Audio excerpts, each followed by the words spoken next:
இந்த அஜீரண கோளாறு ஏற்படாம இருக்கிறதுக்கான ஒரு முத்ரா தான் பார்க்க போறோம். இந்த முத்ரா என்ன அப்படின்னா வியான முத்ரா. காலை 15 நிமிஷம், மதியம் 15 நிமிஷம், ஈவினிங் 15 நிமிஷம் எடுத்துக்கிறதுங்கிறது கண்டிப்பா ஜீரண சக்தியை சூப்பரா வச்சுக்கிறதுக்கு ரொம்பவே யூஸ்ஃபுல்லா இருக்கும்.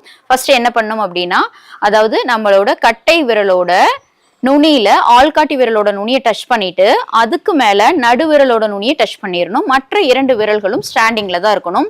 இது உங்களுக்காக தான் இப்படி காமிக்கிறேன். ஆக்சுவலா உள்ளங்கை ஆஸ் யூஷுவல் வானம் பார்த்து இருக்கணும். முதுகு தண்டு ரொம்ப நேரா இருக்கணும். மைண்டும் உடம்பும் ரொம்ப ரிலாக்ஸா இருக்கணும். நமக்கு எப்பெல்லாம் அஜீரண கோளாறு ஏற்படுது, ஒரு மாதிரி புளித்த ஏப்பமா வருதோ அந்த டைம்ல எல்லாம் இந்த வியான முத்ராவை நம்ம எடுத்துக்கிறதுனால கண்டிப்பா சூப்பரான ஒரு டைஜஷனுக்கு இந்த முத்ரை ஹெல்ப் பண்ணும். அஜீரண கோளாறு சரியாகிறதுக்கான அந்த டிப்ஸ் என்ன அப்படிங்கறத பாத்திரலாம். 1 ஸ்பூன் அளவுக்கு ஓமம், 1 ஸ்பூன் அளவுக்கு சீரகம் எடுத்துக்கிட்டு 1/2 லிட்டர் தண்ணியில நல்லா கொதிக்க வச்சிடணும்.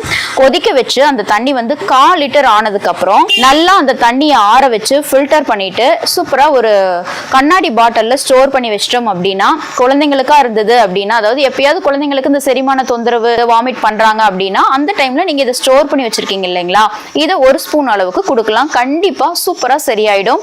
அதே மாதிரி இப்ப பெரியவங்களா இருந்தாங்க, அடல்ட்ஸா இருந்தாங்க அப்படின்னா அவங்களுக்கு 2 ஸ்பூன் அளவுக்கு கொடுக்கலாம். அடுத்ததா இந்த அஜீரண கோளாறு, அதாவது கேஸ், அசிடிட்டி, இன்டைஜஷன், இந்த பிரச்சனைகள் இல்லாம இருக்கிறதுக்கான வரும புள்ளி தான் இப்ப நம்ம பார்க்க போறோம். ஃபர்ஸ்ட் நம்மளோட லெஃப்ட் ஹேண்ட்ல ஃபர்ஸ்ட் ரேகை இருக்கு இல்லைங்களா, இந்த கார்னர்ல ஃபர்ஸ்ட் ஒரு கிளாக் வைஸ் ரொட்டேஷன் கொடுத்துட்டு பிரஸ் ரிலீஃப் இந்த மாதிரி 2 to 3 மினிட்ஸ் கொடுத்தீங்க அப்படின்னாலும் ரொம்ப நல்ல பலன் இருக்கும்.